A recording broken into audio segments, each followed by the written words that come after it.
Sophie, yes. All right, so the meeting is being live streamed. We just see. Oh, I can do it with my. He's here, yes, the keyboard.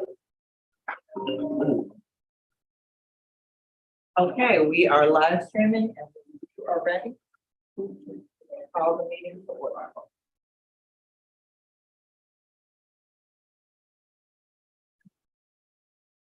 Hello. We have a forum. Yes. I'm gonna call this meeting to order, the Children's Services Council Program Services Committee. Presently have members Carmen Connors, Sandra Glenn, and Chair Darrell Jones, which constitutes a quorum, correct? Yes. We'll start with the roll call from Center, then move on to the approval agenda and general public comment. Mr. O'Brien, Ms. McFadden, Dr. Glenn. Here. Ms. Connor, Mr. Jones. All right. Up first is approval of the agenda. I make a motion to approve the agenda. And properly moved to second, the motion of the agenda be approved. All those in favor? Aye. That's unanimously. Now we open up for general public comment. Are there any speakers? Yes, we have general public comment from Mr. Rick Lockenbach. Good evening, council members. Mr. What is your name now? Lockenbach. You've written me. I haven't. Didn't realize you were the same person who's written me. Same guy. It's a pleasure to make you acquainted. Thank you. Okay. Hopefully I didn't burn too much of my time there. No, that's not counting. That's my time. I want to comment on the draft strategic framework that you're going to consider tonight. My first comment would be to review the cost assumptions that are in the framework. And part of the review, I think, is make sure you have enough details for cost to feel comfortable with your agreeing to the initiatives.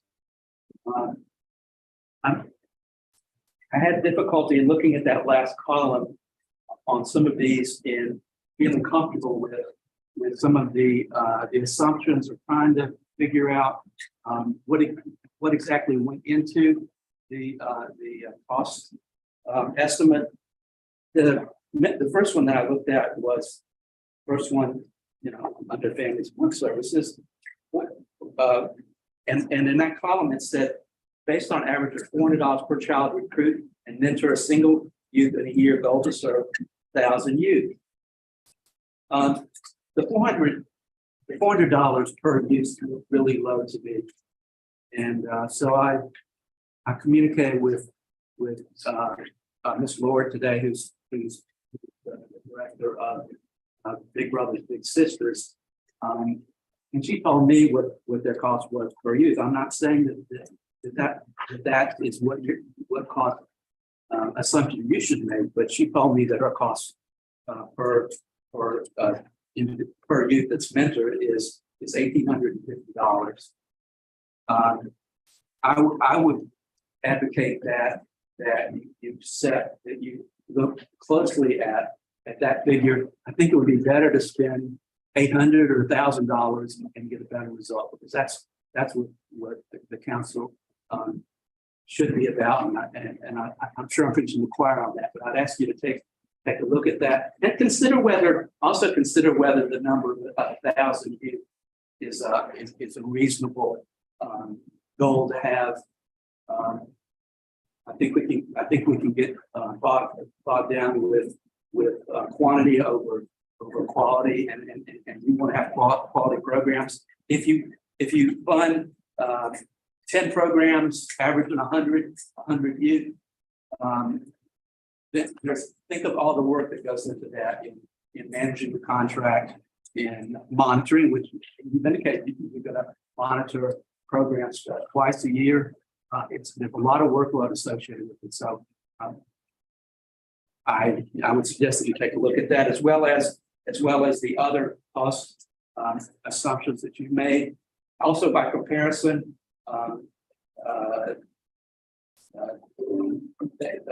Big Brother Big Sister served 216 children in the last year. So I think 1,000 is a really heavy lift.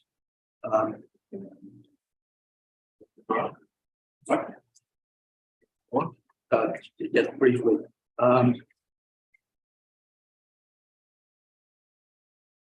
Relating to family resource centers, I would suggest that you be specific about how many you're trying to get to obtain. It says 2 or 3.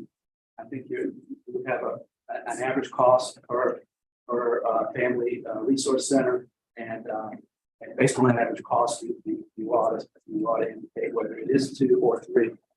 The other point I'd make, and thank you for the time, is I'm not going to belabor the crime, gun violence. Y'all know that's a problem. I know that you're committed to trying to address that. I would suggest to you that whatever you can do in the competitive process, in your program, in your reporting on results, that you do what you can to make sure that that's toward the top of the list on what you're trying to accomplish and information you share with the public. Thank you. All right, we'll continue with our agenda as printed. We'll now have staff talk to us about the strategic plan. Yes, thank you so much, School Board Member Jones. So you will see in front of you in the attachment, the strategic framework for family support services. Just as we do with everything, we try to address or reference the theory of change. And so the piece of that for family support services is increasing resiliency and reducing the number of consequences of adverse childhood events. We've got the baseline data there that you can see. We have the objective, which is investing in a wide variety of evidence-based programs that reach children, youth, and families in neighborhoods to promote connectivity, better access to resources, and increase family functioning.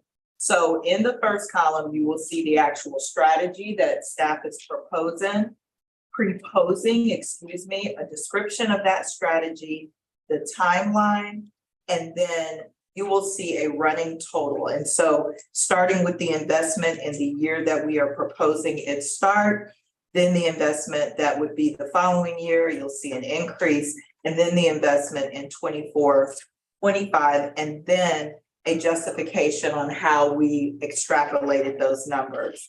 So the first one here is family resource centers, and there is that description. We are proposing to issue a procurement in August of this year for $1.2 million, and that would be to look at 2 to 3.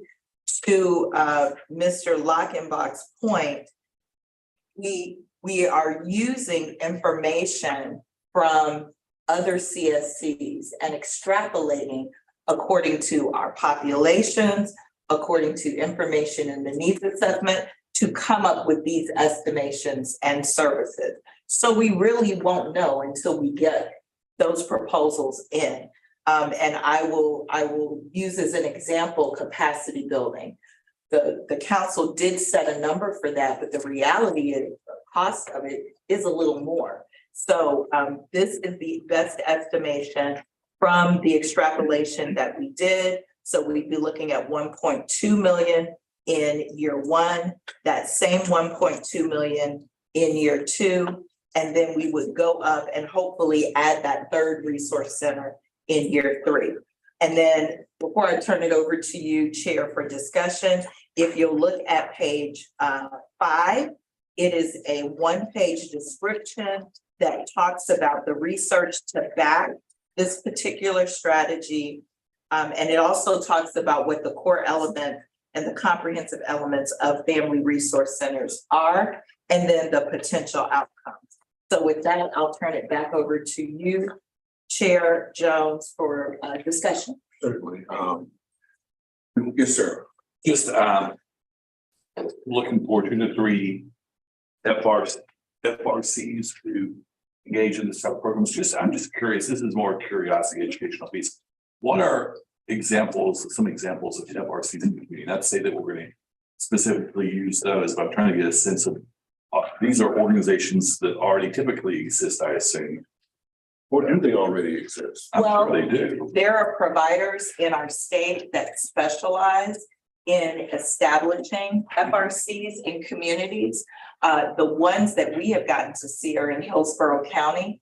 And they literally have one provider that does the administration and operation of their resource We have centers. them already in the county.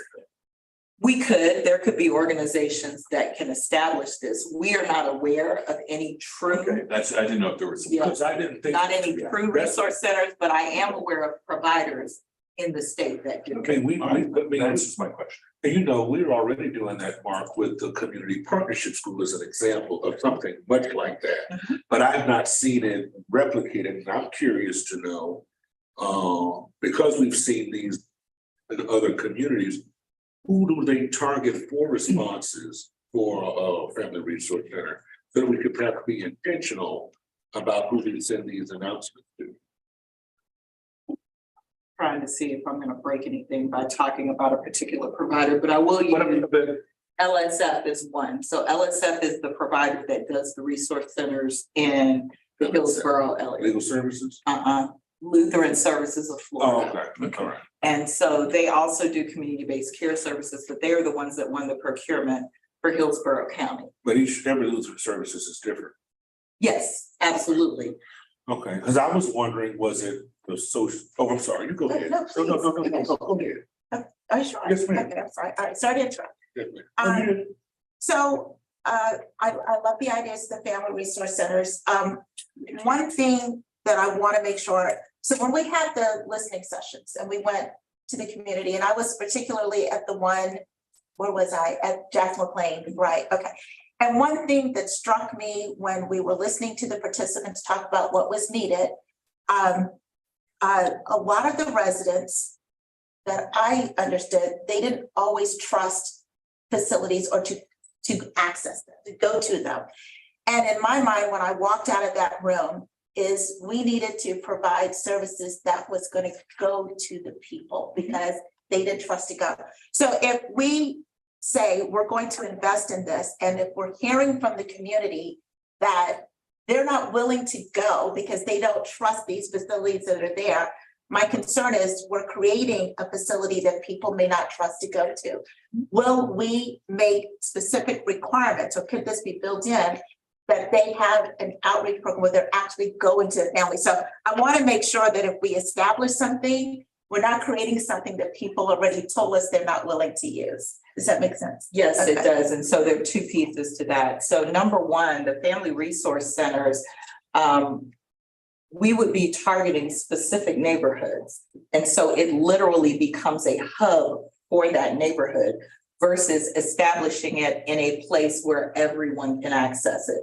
So these would be targeted to specific areas, and they would offer services that that community specifically needs. So that's number one. Okay. Number two is that any providers that would do programming in these centers would also have an outreach component and a, what's the word I'm looking for?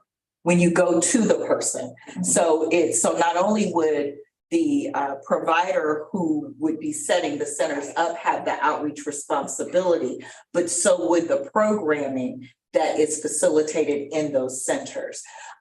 So to your point, one of the reasons, at least what I believe we extrapolated from the sessions, is that you tend to have people, services that come in the neighborhood or come and advertise whatever that service is, and then they literally disappear. Or the expectation is that they're going to tell you about the service, and then those that need it have to figure out how to get to them. Right. The beauty of a resource center is that it would be established in that neighborhood hub. Okay. And so within a radius of where that center is, those would be the targeted individuals for that center. And will the targeted areas be areas identified from our needs assessment? I want to make sure, okay. And will the criteria be that they must have an outreach program where they go to the homes and connect with those individuals, because those, I heard that loud and clear. It's like, Absolutely. they're not gonna go to the services, the services got to come to them. Absolutely. Okay. Then that answers my questions and that makes me happy. All right, thank you very much. And can I add one more thing to what you're saying is, could there be a way that they connect to the schools within? Absolutely. the vicinity? Because they trust schools more often than not. And that's why I use the community partnership tool as an example of a family resource center. We also have it at Hartfield, where they have the parent resource center. And it's about honest brokers, right? Yeah. People want to go to places that they trust. Sometimes standalone facilities that provide aid don't bring the same comfort level as those anchor institutions found in these communities. Churches have do as well. You look at the Bethel Family Life Center, where you can go and you can do your job training, your job skills and inventory. So I mean, this is a fantastic idea whose time has come. And for us to be able to fund it. Now, what I'm sure will happen every year as we continue the investment, we'll be measuring impacts on an annual basis. Yes. These are beyond the budget dollars, because again, going back to the issue of stewardship, we'll be able to visit what has been the impact from those providers, make whatever adjustments may need to be made, depending upon what has been the outcomes from that year that we'll be analyzing. So I think it's time. It's a great idea. Glad to see it come from the Children's Services Council. Anyone else have anything else like that? Yeah, one other thing. So regarding process, so once we approve this or we take it to the council for approval, help me understand. So will we then go back to the staff to draft an RFP that will write out the specifics that as we do these, these proposals for the RFCs, we want to make sure they do this, this, and this, and then we make sure all those details are in there before they hit the street. Like, is that the process of the next step once we approve the strategy?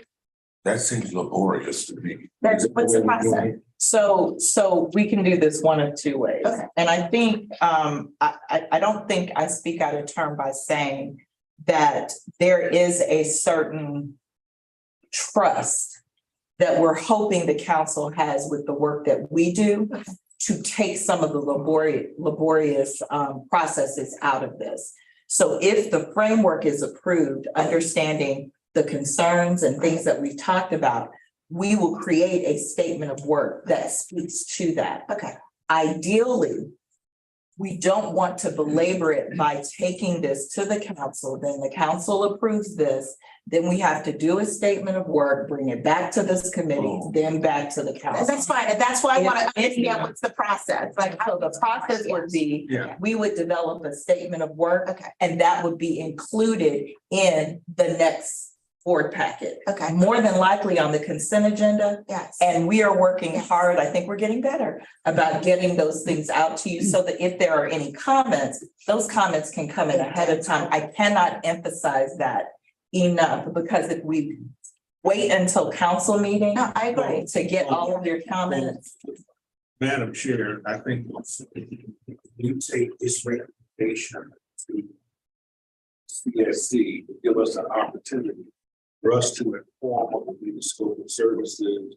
We can provide any additional commentary. Say, for example, if you may say, I want to make certain that these family resource centers as a part of the scope of service are responsive to the overlay of what we see as blight, crime, other factors that help to inform our work.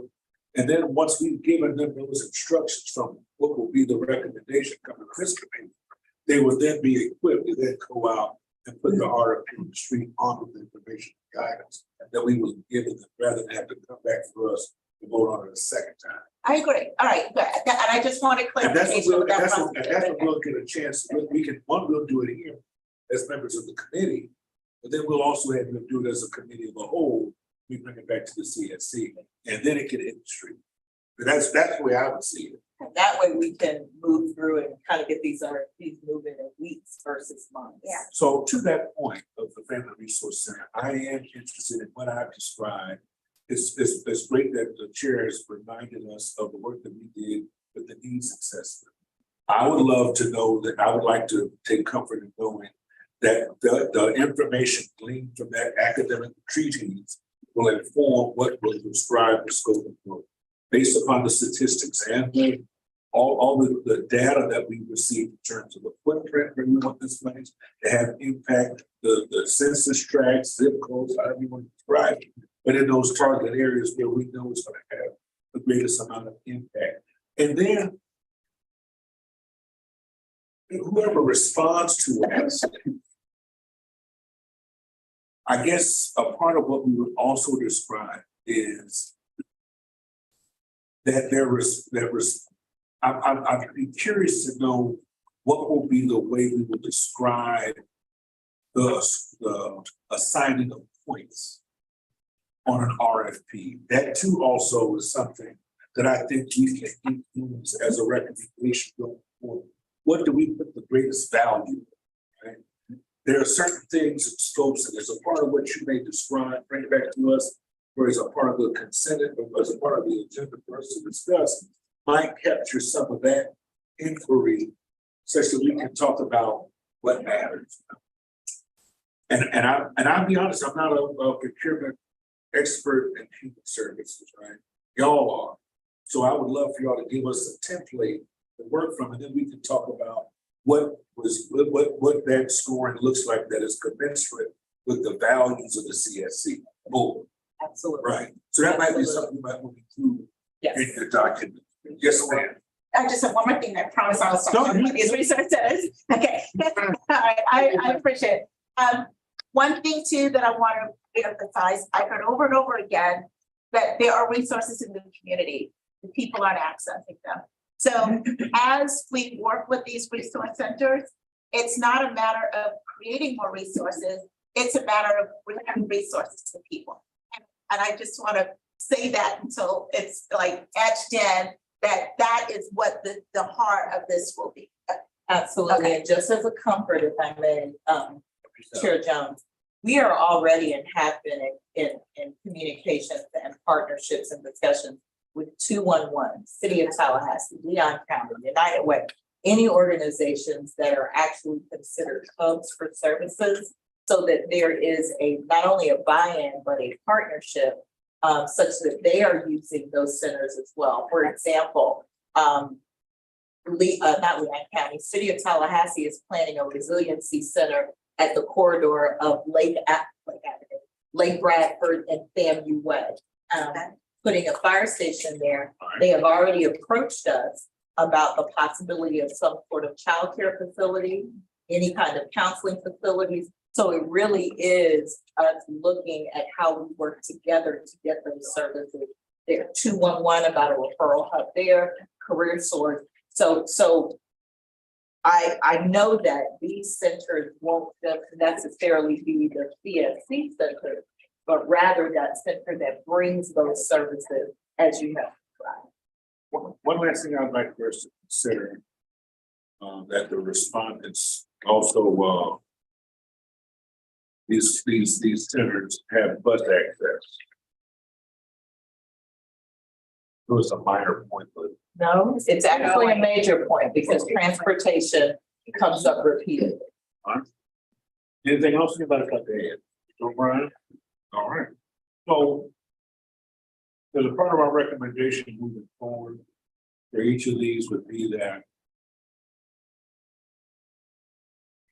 as a part of our recommendations that these items, once they have been supported, if they're supported plus whatever comments we made, we would bring our recommendations that they would be considered by the council. And then a part of that motion is that the staff would then thereafter be empowered to go ahead and start the RFP process. All right. All right. All good? And I just want to make sure, so it's 3 resource centers within 3 years? So it would be 3 within 3 years. We're hoping to get 2 up in 23 or like 1 and then toward the end of 23. And then that third one would come in 24, 25. So we would get them up between 23 and 24 with the same pricing, same allocation. And then you see that increased allocation for 24, 25. Is that enough? Resource centers? We believe from the estimates and from the extrapolations, we should be okay. Now, if it turns out that it's coming back more, then we'll have to look at that. All right, next. All right, so our next one is parent education and family strengthening programs. So if you'll go to page 6 in your packet, you'll see the one pager that gives you the proposal, the investment, justification, client outcomes, and community outcomes. So this would be family strengthening. We'd like to issue an RFP this year with a $600,000 investment, increasing that by $200,000 every year. These are voluntary programs that are designed to promote protective factors and counterbalance risk factors. And then you'll see the rest of the explanation there. Let me also say that these are programs that can be used as diversion programs by Child Protective Investigators to keep families out of the dependency process, as well as can be used by families that are currently in the dependency process as a part of their care plan, their case plan, to be able to finish parenting classes and these things. These classes can be offered at the Resource Center. They can be offered anywhere in the community, including right here at our hub. So these are parenting classes. Parenting and strengthening classes, and there are various types of models. Some of them are conscious discipline. I believe Hartsville is our school in the district that where all of the instructors and the staff have been trained in conscious discipline. Right. So that could be a model. So there are various models out there, and we don't want to settle on one model because different models may work for different. How are families identified? Yeah, but how do you go out and identify and recruit families? So again, part of That's fine, the. it's in the mark. Okay. I'm sorry, I didn't see you when I wrote it down. So part of it is the outreach component for this particular program. We did hear in the listening sessions, particularly for grandparents who are raising children or aunts or families that are raising children and maybe already have the desire for these classes. So there would be an outreach component for whichever providers we choose. I would think that you want to capture them as young as possible. So you think about the general outlets, childcare, churches, et cetera. Certainly a little bit later, but I think of Carmen and she has a pretty good sense of, I know you do, because I know you as a person and as a principal. You are engaged with your families and your children to the point where you might be able also to be resources toward that. And schools are going to be an important and integral part of making the referrals. But then there also may be opportunities from other. There's no centralized case management oftentimes. The courts are also a resource that can make these referrals. It's all about and some of that after the award occurs, there's options and opportunity for technical assistance that comes by virtue of the implied authority of the Children's Services Council. There may be, the hospitals can also make it, they'll see patients and young people who may be families that may require those services, but the case management people at any of our anchor institutions will be a part of creating that pipeline, for lack of a better word, that will help to get people to take advantage of these resources. And that's going to be critical for everything. Family resource centers, and I know we've come up with the names. Parent Education, Family Strengthening, Family Resource Center. I think they're nice names, but I wonder, we've got, as part of the Branding. brand. I know what you're saying. My fellow English major. Yes, sometimes sir. Be like Sicko when I was. a kid. I know, when you grow up. When I grew up. Yes. I'm not gonna tell this on the public record, but the words matter. Yes. And I want to make certain that we're really capturing what we intend to be the impact of these things. So beyond the titles, but making sure that the The branding and the descriptors and the cash that kind of goes to help distinguish it. Absolutely. Exactly. These are very generic names, and they're that way on purpose. Okay. But when we go out and do the procurements, at least what I have found, and I think the team would agree, there are some providers out there doing some amazing work, and they are branding their work to make it much more appealing than just a parenting class. All right. Yeah. Sounds good. I Yes, just have ma'am. one other Yes, comment. ma'am. I'll keep it brief.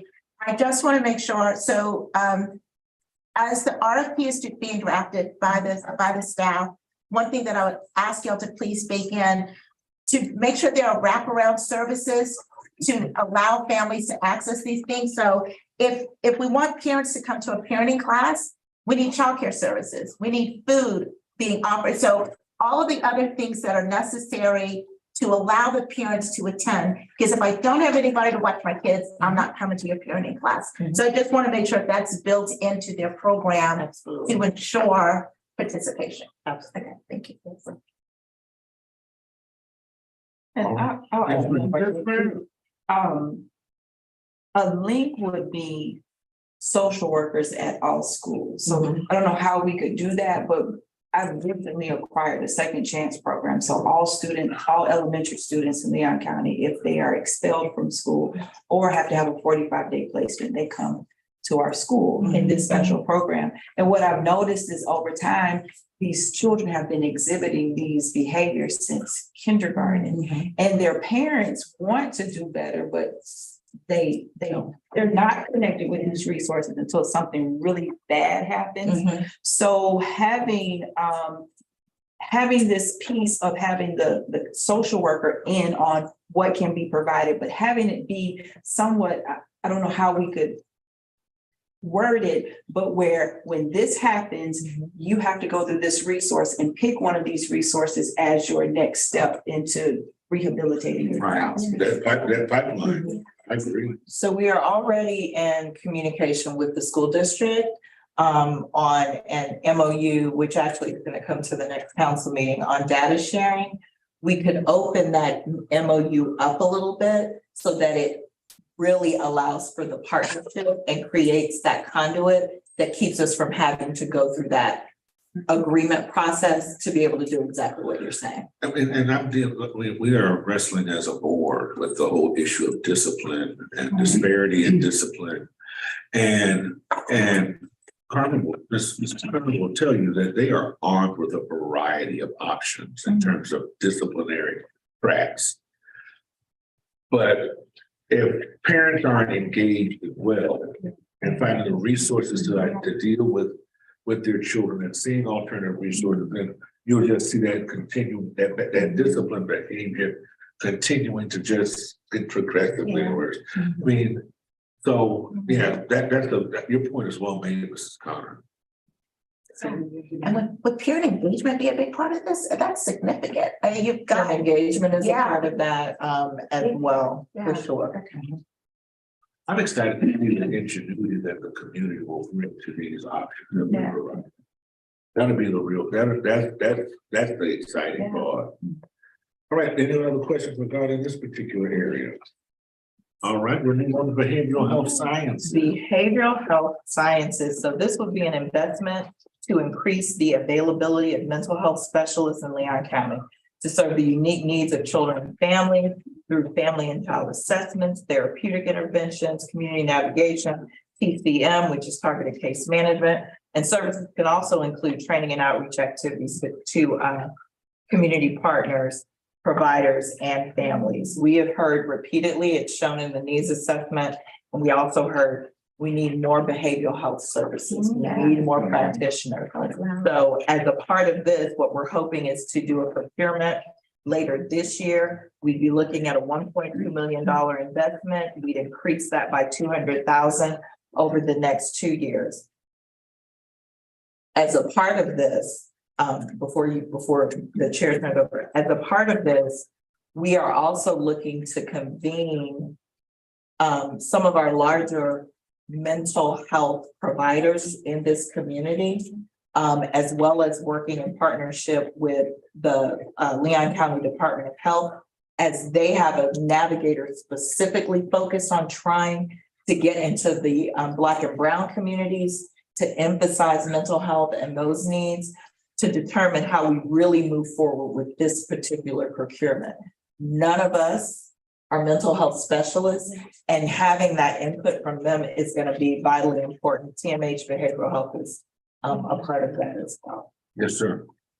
I know the focus really is to reduce ACEs because of the long-term impact on children. Again, this is going to be one in particular. Typically, people who fall in these categories aren't personally seeking out support. Yeah. So this is, I will be very curious as to see how the dollars are spent around this area, because I think to some degree it's going to be a little bit more, maybe intrusive is not the word, but there's got to be something that drives people to participate, because generally speaking, especially when it comes to parental issues and ACEs, those aren't things where they're volunteering and say, listen, I got a problem with abuse in my home. I think we're going to have to, I'm really curious about this one. Well- Certainly it's a need. But again, this is going to be one where you're not going to see, like in some other areas, I think you're going to have a lot of people raising their hand saying, I need a resource. I'm happy to engage in the resource. I want to bring that to my environment. This is going to be the one where we're probably going to be there's going to be a little bit more external engagement to bring people to the table. And if I may, this one is really gonna be a real partnership with the schools and the courts. I will tell you, coming from that dependency background, it was in some cases months before any of the families who were referred in their case plan for mental health and behavioral health services could get someone, and the children, oh my gosh, months. And so it is a lack of practitioners and a lack of those services. So you're exactly right. Yes. Not that you weren't, but yeah, this is I'm something just that really going to be we, paying attention we to this talked one, around as because well. this one's going to be very different than some of the other ones. Yes. It's not going to be.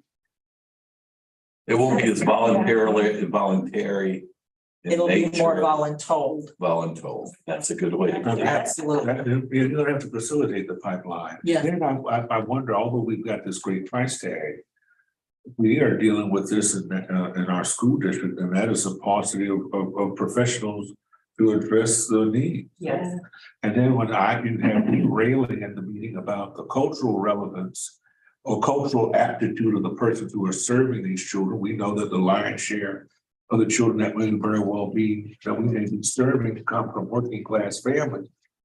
That cultural aptitude is very, very important to be able to make that connection. Yes. It's one of the things that I worry about, but then we're not, even in our local community, we don't see, because of the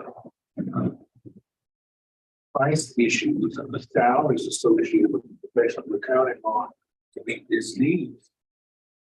We don't have a whole lot of folks going into the industry. You and I graduated, the College of Ed was one of the largest colleges ever. We graduated hundreds of kids. I went to the last graduation event in 24.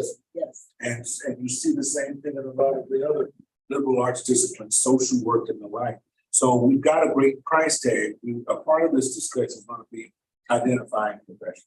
Absolutely. And that is why it is imperative that we partner and work with the entities in this county that have an expertise in it, so that we ensure that as we do this, we are doing it in partnership, number one, and number two, each of us knows our lane and is funding that lane to the end that we want. But I think Mark's point is very well made.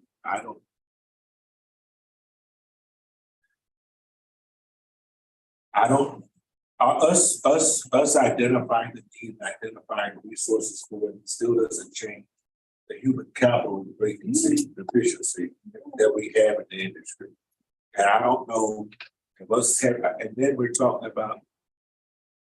talking about providing direct services. We're talking about equipping someone with the resources to do this.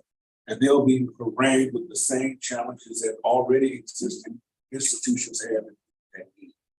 I don't know what special nuanced language or offerings or identifiers will associate with the RFP, but that challenge is real. The district can't find enough professionals. And so here now we've created a brand new paradigm. Well, again, so I'm just talking about what I know is reality. in terms of needing to decrease demands. But I defer to you all's expertise now with who we are. Any other comments? What, This man. real quick, I'm sorry. Yes. All right, so I just want to make sure, once again, as the RFP is being drafted out, not only are we providing services, behavioral health services, but there is a component to increase the number of providers in our community to provide those services. So there's various ways that this can be tapped into. Absolutely, and so if it seems vague, it's because it is not vague, but we do want the ability to use it in a way that it's gonna make a difference. So first, I'm just gonna put this out here. This may not be what we do, but if a facility says, I could see this many more patients if I could afford to pay the practitioners I have, what it is they should be making. That's So a we could possibility, possibly come in and make up that difference, which now increases the caseload and keeps those professionals in the field. So it's not just about necessarily providing services, but working with the industry. Because see, I was under the impression that all this money would be in the RFP for others to do. We would Not have. necessarily. Okay, because I mean, so we would reserve some gunpowder in the chamber. Absolutely. Okay, all right, because otherwise, whoever gets it deals with the same challenges as everybody else. Yes, and All from right. my previous life, it is a hard challenge, for sure. And one other real quick question, I know with the prices, we're making these recommendations to the council. But I just want to make sure that as we see need, we have the flexibility to come back and say, yeah, we thought the 1.6 was gonna work and we really need this much more, so. The council always has the flexibility to move. Because we'll do that after a year's worth of analysis, Yeah. right? Every year we'll go back. Absolutely, yeah. Right, and particularly based upon what we'll see. Right, when we see the, Because you're gonna, I mean, I know the part of the metric is a report that you're providing quarterly, then ultimately annually, before we put it out again. We'll use that information to inform our budgets moving forward. Good, man. Everyone's good. All right, next. all right, mentoring programs. So mentoring programs pair youth with caring non-parental adults to expose them to positive youth experiences, particularly for at-risk youth. Creating mentoring programs is dependent on both the success of the mentor-mentee relationship and the success of the structure and organization of the mentoring program as a whole. You will also see, and I'm not going to read all of that, you will see on page 7, no, that's behavioral health. I didn't reference that one. I'm sorry, you guys. Let's go to page 8. The mentoring services line there. We are proposing a $400,000 investment, increasing by $200,000 each year. And that is based on an average of 400 per child to recruit and mentor single youth in a year. The goal is to serve a total of 1,000 youth. So it wouldn't be one program. It would be multiple programs because parents may be looking for different types of programs to mentor their children.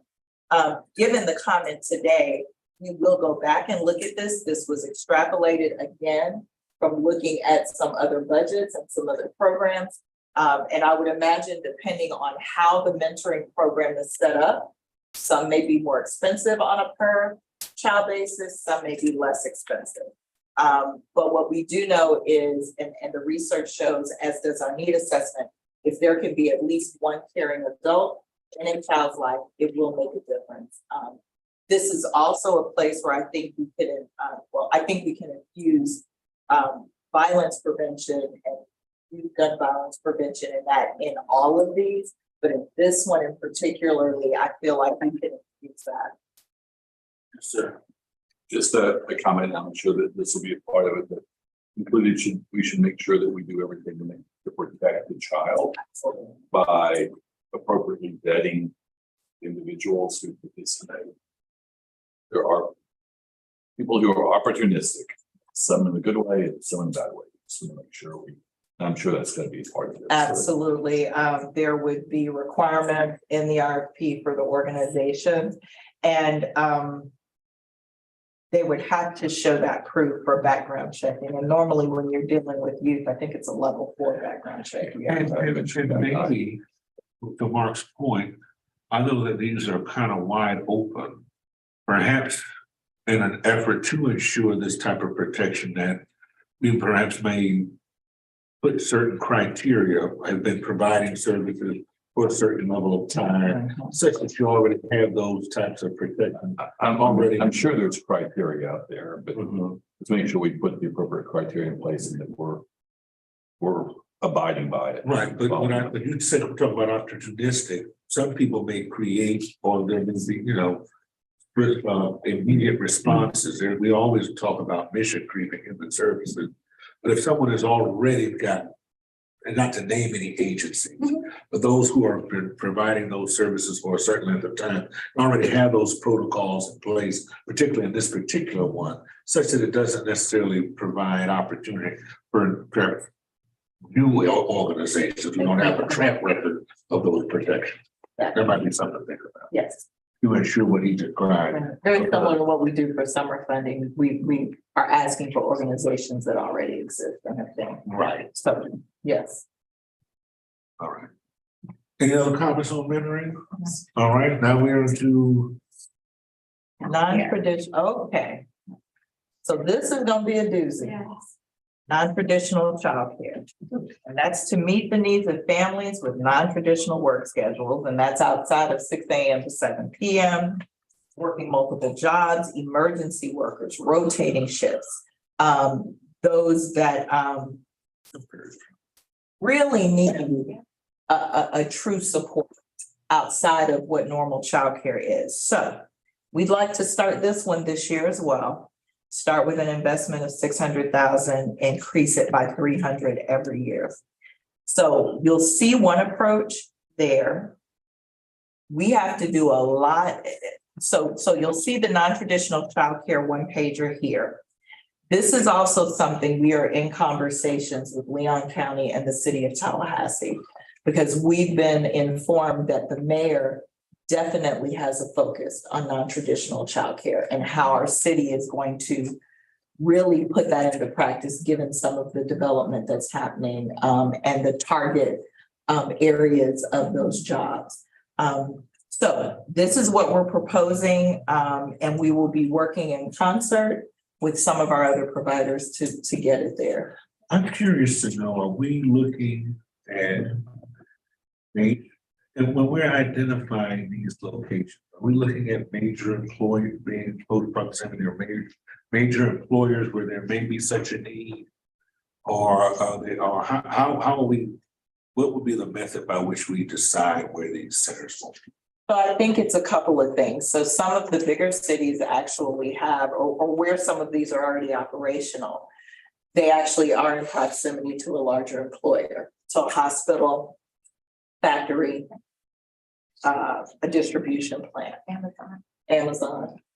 Some of them. I was thinking about the hospital and Amazon. Yeah, and some of them are home-based approaches. So it's actually funding a program that creates this, not bevy, but group selection of sitters that will go in the home and are there with the babies there during the time that the parents are working. So this could look a couple of different ways.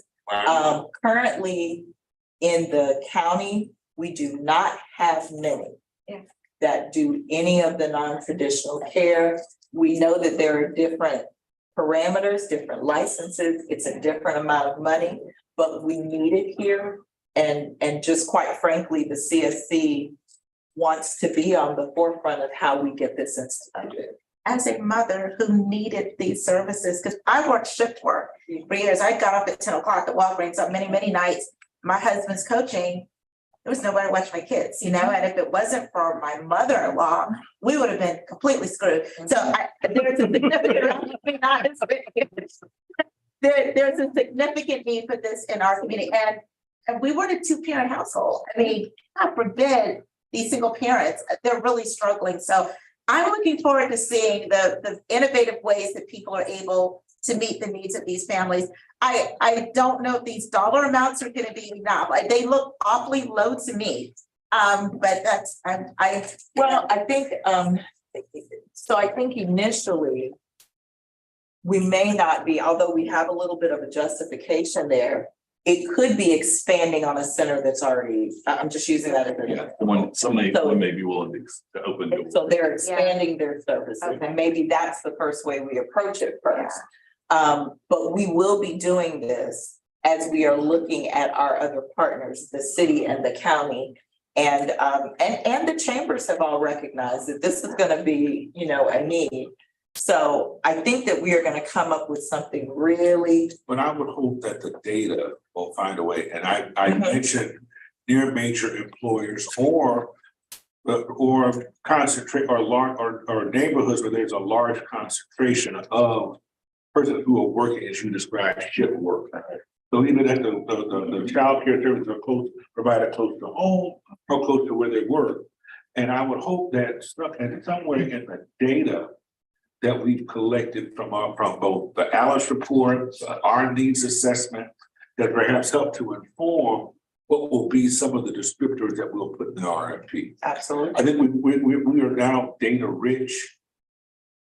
Beyond that, what we already have, and then the other data that may very well be associated with our work that's already existing, like I described the Alice report, that can perhaps help us to make certain that we're gonna come out the gate having the largest level of impact. Absolutely.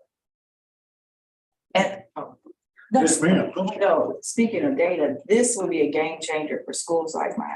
I know I talk about my school all the time, but Go right But- ahead. many of our students, one big major barrier in our schools, and your husband probably could speak to this, or maybe not in yours, because y'all have some real strict rules over there, but in elementary school, there's no penalty to a parent or a student for absenteeism or tardiness. And one of the biggest barriers that we have is a high absentee rate and tardiness. And the reason why is because we have a lot of parents that do shift work. They work at night, they get off at 6 or 7, and their children are late to school, or they don't come to school because they don't have someone to get. That's how we're gonna see a major change with this. This is like game. I could name 9 families right now that this would change their lives, and their kids would come to school on time and come every day because they would have that extra level. wow, God, that's amazing. awesome. Yeah, this, and going into the homes, that's like priceless, yeah. I would even say increasing the amount. of the front end. Yeah. I would have driven clear across Tallahassee to find somebody to watch my kids till 10. I would have. Okay. Well, you think about location, I think you gotta find something because you're talking about smaller numbers. Yeah. So whether it's 1, 2, or 3 of these centers, they need to be proximate to groups, easy access, easy in and out. Yes. Um, So in some of the cities that I looked at, ended that sentence with a preposition, that I reviewed, bus routes, they're on bus routes, and literally parents bundle the kids up, get on the bus, get off the bus, the kids go in, they get back on and go to work. And then by the time they get off, they're picking their child up, getting them changed, and then getting them to. Well, the good news about this is that there's really not that many 24/7 operations in our community. You think of the post office, you think of distribution centers, hospitals. And so as we think about where people are working those after hour shifts, you know, law enforcement, it's really not that many places. So it should be hopefully not difficult to identify locations. But Mark, I will say that Dr. Glenn makes a very good point about the number. When we're looking at numbers like $800,000, we know you pay $1,000 in childcare in less than a month. And so I'm concerned about the impact that it will have. I mean, it will have impact, but the numbers of persons that we'll be able to serve with the numbers that are being recommended, when we just take into consideration what we know daytime childcare costs, we can imagine that alternate hour childcare is going to be even more expensive. And so But we also have an opportunity Just. to partner with, no, I'm not sure. That's what I'm saying. No. I said that. I'm just, no, I'm saying we also have an opportunity here to do more or expanded partnering with ELC and school readiness. And so as we look at the programs that you all just approved, there's an opportunity here to possibly expand upon that so that the cost isn't quite as bad for those families, which many of the families that will be taking advantage of this would qualify for school readiness. So we might have that opportunity. I'm not speaking from Dr. Glenn, but in 6 months, if we are packed to the gill, we're gonna come back to our colleagues. Yes, can we get some more money? I'm not saying, I said up in the sunshine, so. I understand. Can I make one comment about the strategy, please? Yeah. So I really appreciate this. And I felt as if this hit a lot of the sore points in our community. There was one area, so there were two things I wrote down immediately. Gun violence, I didn't see that, off the top. But when you mentioned it in the mentoring areas, I thought that was appropriate there. But the other area that I don't see is economic support for the families. And it's not giving them money, but providing families the ability to make money to take care of their children. And I don't know if that's a part of the parenting courses, but I would like to see a strong emphasis on people that are uneducated, they are stuck, they don't know what to do, they have these families that they have to support. How do we help them get to a point where they can sustain their families? Mark has a comment. Well, along those lines, I think this is where we start looking at partnership programs. And I'll give you an example of one. We're helping facilitate a grant that is sponsored through Florida Blue, very useful grant. It's for food security or insecurity, actually. And it's a two-part process. One is to give people basically funding, support, little amounts of dollars to get them through events necessary, emergent, urgent food needs. But it's also involved in teaching them how to manage dollars and manage their food budgets to get the right types of foods, look for where you can go. And it's over a period of time. So even the front end is loaded with, it's front loaded with financial support. The end goal is to basically teach them how to get to where they need to do to manage that. But there are programs like that. And my bet is that this is where we do engage and where we start looking for staff where they can be of value.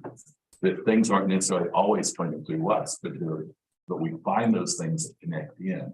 Because our $9-10 million can go fast. And what we really need is a lot more than that.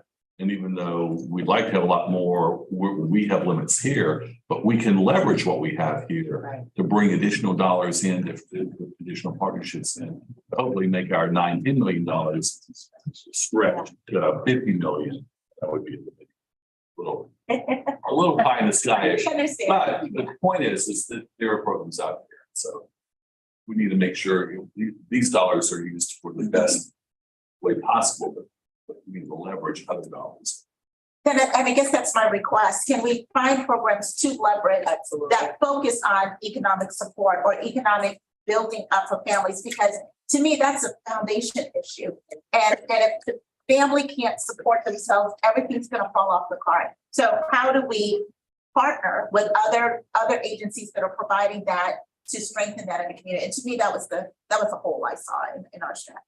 Yes, so that goes to our listening sessions. We heard lots of comments about financial literacy and budgeting and things of that nature. And that, in my mind, kind of goes into the family strengthening and parent education.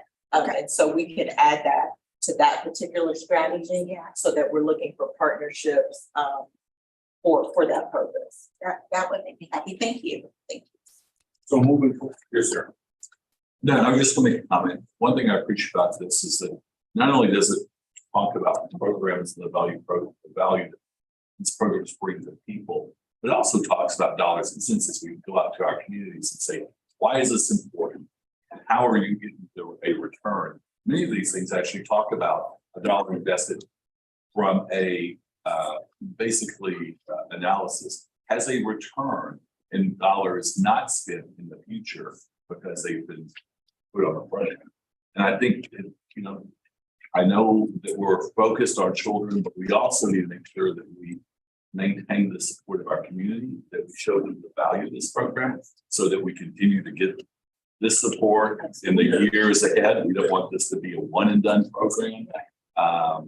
And I think information like that is very important for people to see because they say, oh, this is a good investment. That's what we've always talked about, this being an investment in our community, an investment in our kids, an investment in our future. Those are the types of things that people go, oh, it really does make sense. Even the naysayers have a hard time saying that if this is big financial investment.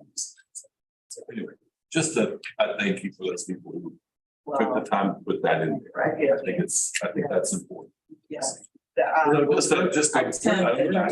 Team did a really good job ensuring that we tried to give you, that's what you said. And what it does, what this presentation will show.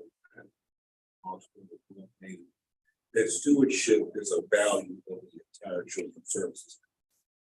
And the leadership and the work and the products that we put out, the RFPs, and we take stewardship serious. So I could be, I agree with the Any final comments before we take a motion to make a recommendation to the Children's Services Council to adopt our document? motion. Back in that one. All right, that we would recommend the options provided by staff as described here.